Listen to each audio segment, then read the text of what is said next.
Today on Locked On Flames, we will take a dive into Blake Coleman, Mikael Backlund, and Adam Klapka's 2024-2025 season.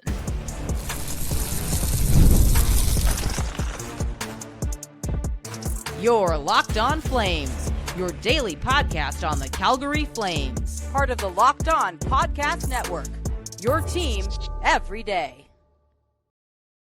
Hello, everybody, and welcome to today's episode of Locked On Flames. As always, I am your host, Jessica Belmosto, and thank you so much for joining me. Today's episode is brought to you by Amazon Fire TV Stick 4K.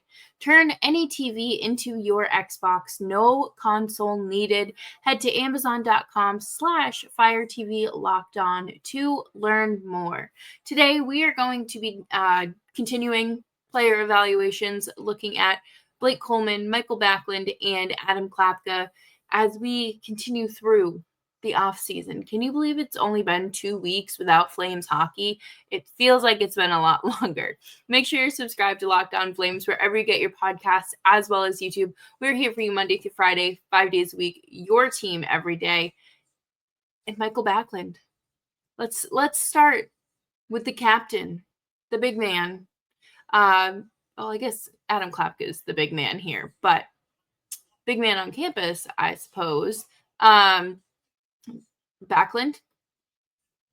captain, another year. Great, good stuff. Nice to see players hold on to the C. Not that this is really relevant to this conversation, but I don't see the Flames as an organization that would strip someone of their captaincy and give it to someone else. I don't know. Random thought. Maybe it's because I was just watching the Leafs. But 35 years old, played 76 games, and he battled through a number of injuries all season long. From a back injury to some rib issues, and then tearing an oblique. If you aren't familiar with obliques, those are the muscles in between your ribs. In that area, like your abs and your ribs, like with the intercostals. You have, like, think about your range of motion when, like, you twist or you reach to grab something. That's gotta hurt to tear something. So for him to be playing hockey through that, that's what took him out for 6 games. But to play hockey through that is not an easy feat. And I can't imagine, day-to-day life was very easy or conducive with that injury, but powered through it. I thought that he had a concussion in the game against Vancouver.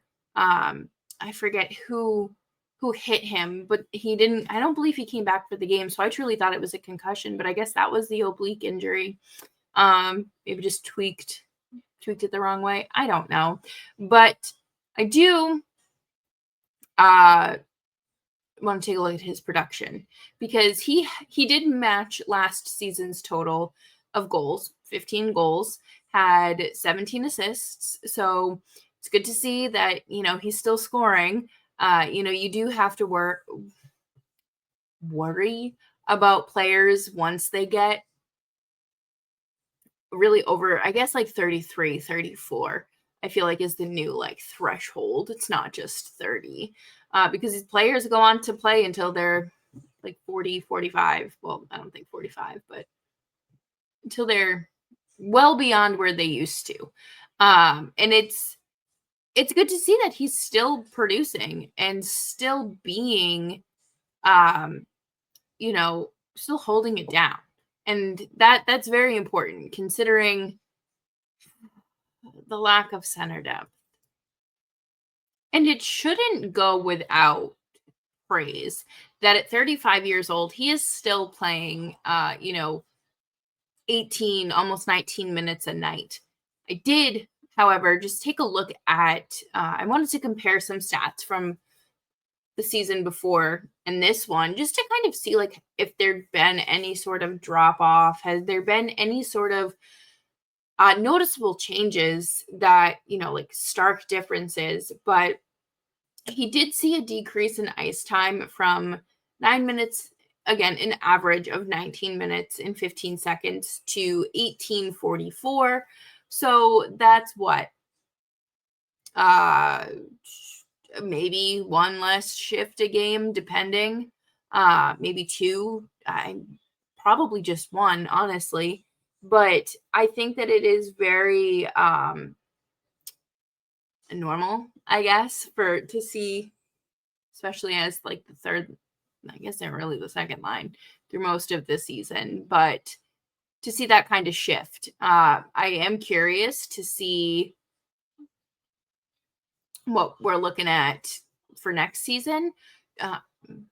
Next season is, this is his last year on a contract. So he has this upcoming season and he has to wonder, do I continue to play? Do I retire?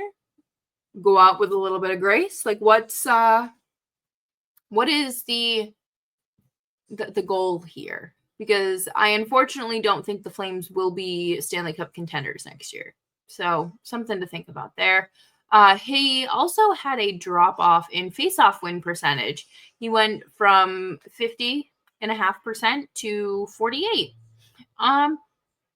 I mean, it happens, and I'm sure that he was taking more face-offs this year because, well, Flames don't really have Elias Lindholm anymore. Take all those face-offs, but I think overall he's still producing offensively. He is very you notice a difference when in the team's defensive efforts when he's not in the lineup, and I think that regardless of who's playing alongside him and Coleman, they all play pretty well together and mesh rather well. But coming up next, we're going to talk about Blake Coleman and his continuing pattern of good hockey.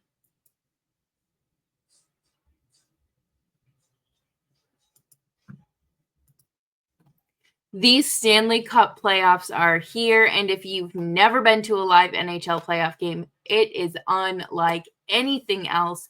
The intensity, the speed, the energy in the building, it is all next level. And thanks to Game Time, getting in the door has never been easier and more affordable.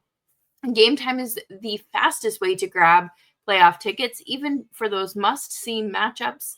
Prices actually drop as puck drop gets closer, and with last-minute deals, you can save up to 60% off. That's right, save up to 60% off buying last minute for sports, concerts, comedy, theater, and more. I like their all-in pricing. It makes buying tickets so much easier, and I don't have to calculate the fees in my head when I have it right in front of me. Take the guesswork out of buying tickets with Game Time. Download the Game Time app, create an account, and use code LOCKEDONNHL for $20 off of your first purchase. Terms apply. Again, create an account and use code LOCKEDONNHL for $20 off. That's code LOCKEDONNHL for $20 off. Download the Game Time app today. Last minute tickets, lowest price guaranteed.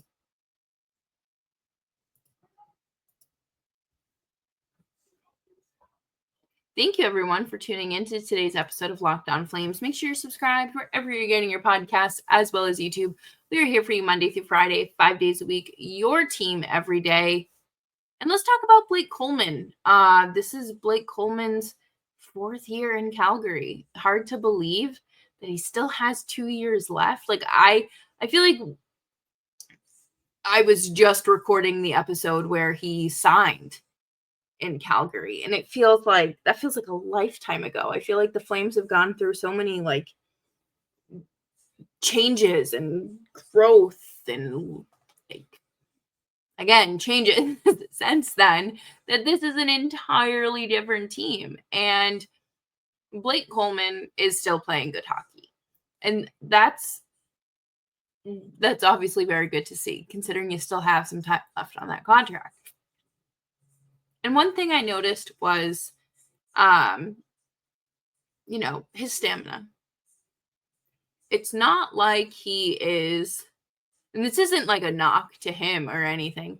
He is not like the fastest skater. He doesn't have like a sharp release, like let's say like Matt Coronado, who sometimes plays on that same line, but the stamina is crazy. I think it is very impressive. I like his the grit and hustle that he plays with, as well as like that no quit. Like he's not going to stop fighting for that puck in front of the net until that whistle is blown, the puck is covered, whatever the case may be. He is in there until the last second. And I think that he has just played very well over these last 2 years. And I think it's about finally settling into Calgary. Obviously going from an entirely different situation in terms of like weather and just elements of life is very different. He came off of winning 2 Stanley Cups, and in the Sunshine State, no winter, no need for 4-wheel drive, and then he moves to Calgary, kind of the polar opposite weather and climate wise. So that is a big change in itself. The altitude is different, and he now has 2 kids. Well, and then he welcomed his third over the last off season, but a lot happened. And he was, prior to last season, he was still playing well. Don't get me wrong, but last season was excellent. He hit 30 goals and he looked really in shape as ever. And this year, he still looks very in shape. He can still move. He can still hustle. And, the production is down a little bit. He slashed his goals in half at 15, but his assists stayed the same at 24. So that doesn't concern me as much as it would say had his assists also dropped by not just by like 1 or 2, but by like a chunk, I guess, by maybe like 5 or more. I would be a little more concerned, but I think that he had a good season. I think it was an adjustment going from him, Backlund, and Mangiapane for those 3 years to it was pretty much a rotating young kid, whether it was Coronado, Pelletier, Zary, I think Klapka was on that line at one point, like Pospisil, like there was always some sort of change there. And obviously without Mangiapane, you don't have the same level of defense with that line. And that is one thing that always impressed me about that line was how good of a 200-foot game they played together. And, I think Coleman and Backlund still did a great job this year keeping that up. But I do wonder, I'll always wonder what would have happened had the Flames held on to Mangiapane and traded him at the deadline or like mid-season. But he did have a pretty big goal the other night at the Bell Center. But anyways, back to Blake Coleman. Blake Coleman is a player that has reiterated time after time he wants to be in Calgary. He thought he was going into an entirely different situation than it ended up being, but has adjusted to it. He thought that he was coming to a real contender, and then Gaudreau and Tkachuk left, and things just kind of started to circle the drain. But he is one of the players and one of the leaders in the room that really takes pride in being a Flame and wearing that flaming C on his chest every night. And to me, he is another player that the young kids can learn from. Like I specifically looking at like Matt Coronado, because both US born players, both, underdogs. They weren't necessarily highly touted or anything like that, but hard work pays off. You can still have that same enthusiasm around the game and just pride and like ownership, I guess is the word I'm looking for. And I think that he, again, that Stanley Cup winning, 2-time Stanley Cup winning pedigree does wonders for that locker room. Same thing with Kadri, same thing.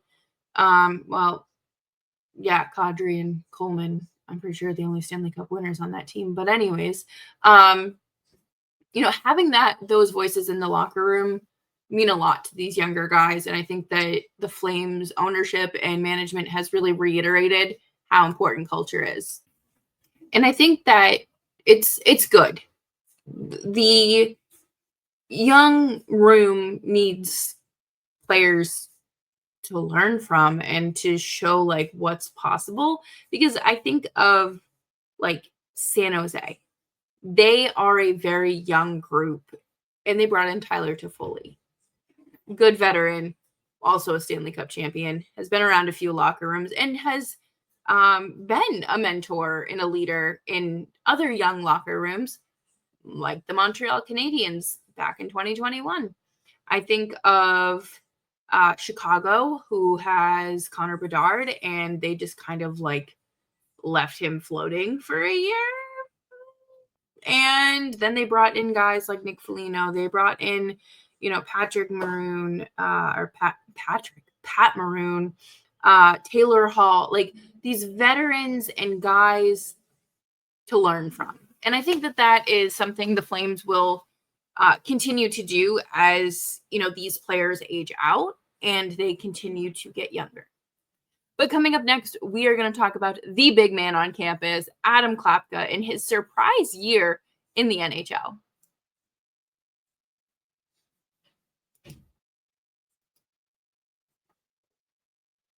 The NBA and NHL playoffs are here, and FanDuel is giving new customers an incredible way to get in on the action. Right now, when you join FanDuel and place your first $5 bet, you'll get $250 in bonus bets if your bet wins.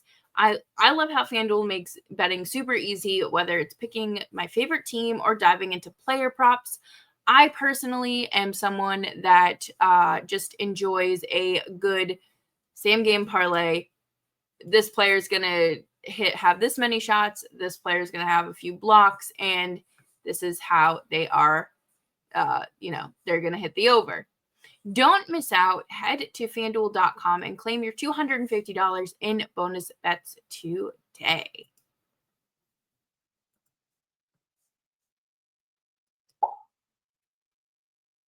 Thank you, everyone, for hanging out with me today on Locked On Flames. Make sure you are subscribed wherever you get your podcasts, and you're following me on Twitter and Blue Sky at Jessica Belmosto.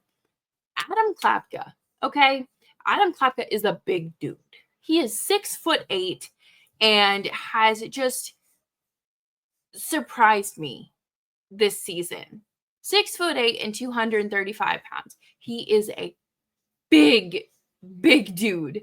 And he played 31 games with the Flames this year. That's a huge step up from the 6 he played last year. And I think what's fascinated me about his elevation, his growth, is that I never really saw him outside of a bottom 6 role. And that's just based on the small sample size we'd seen, as well as his play with the Wranglers. But he took things into his own hands this year, and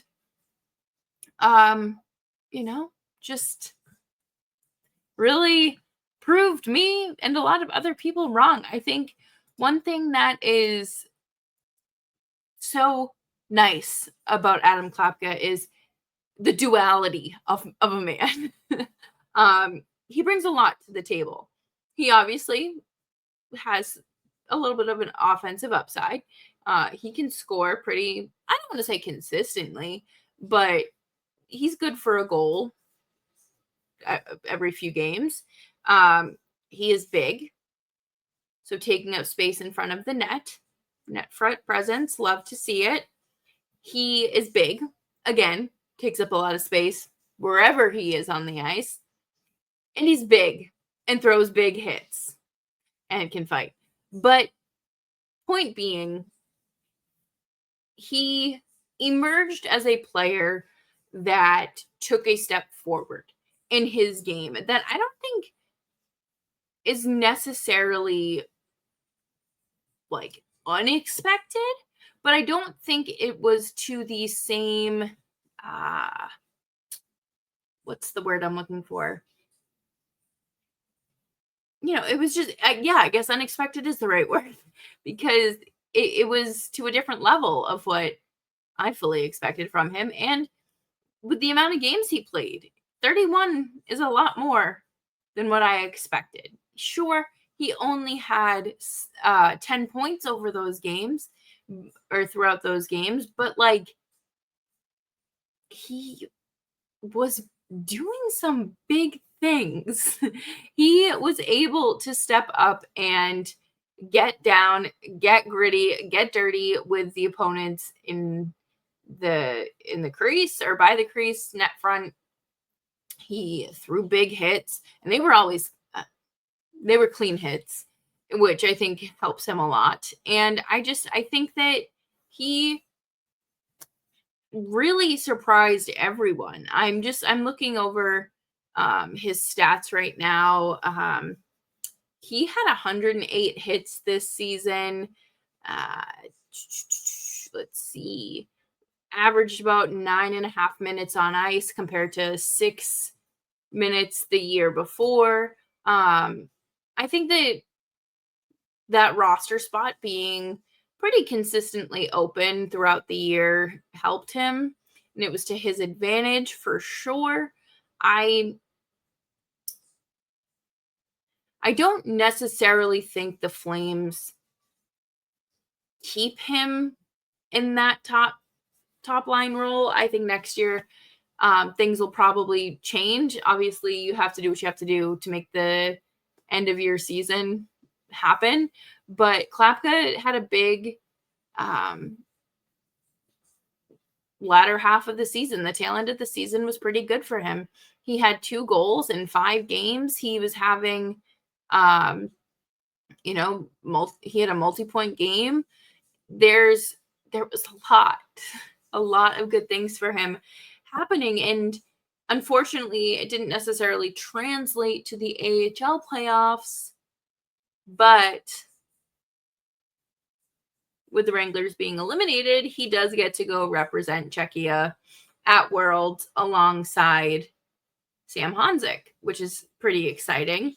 Good to see players, representing their countries. And we talked about it on one of last week's show, or yesterday's show even, how much pride goes into representing your country on a scale like that, and having your name on the back of that jersey. So I think that this extra play will help him in his development. He's 24 years old. So he is still in that good range for the Flames, but more development, more ice time. It's good. It's good. And you're going up against some of the best players. So I won't be shocked if we see, good stuff from him at the start of the season, because he won't be as rusty. But I do think that, these 3 players as a whole, if I had to grade them, I'd give Klapka a B+, Coleman A-, and Backlund probably a B+ as well. I think that a lot can change and a lot can happen between now and when the season starts or when players start returning from their off season. So let's see what Klapka's next contract looks like. Let's see if we hear any rumblings of a Blake Coleman trade or Backlund extension. Thank you, everyone, for hanging out with me today on Locked On Flames and making the show part of your day. I hope you have a fantastic rest of your day. It's starting to get really warm here, so remember to stay hydrated and wear sunscreen if you have to. Make sure you subscribe to the show wherever you get your podcasts, as well as YouTube. We're here for you Monday through Friday, 5 days a week, your team every day. And I will see you all tomorrow with more player evaluations and maybe some more news.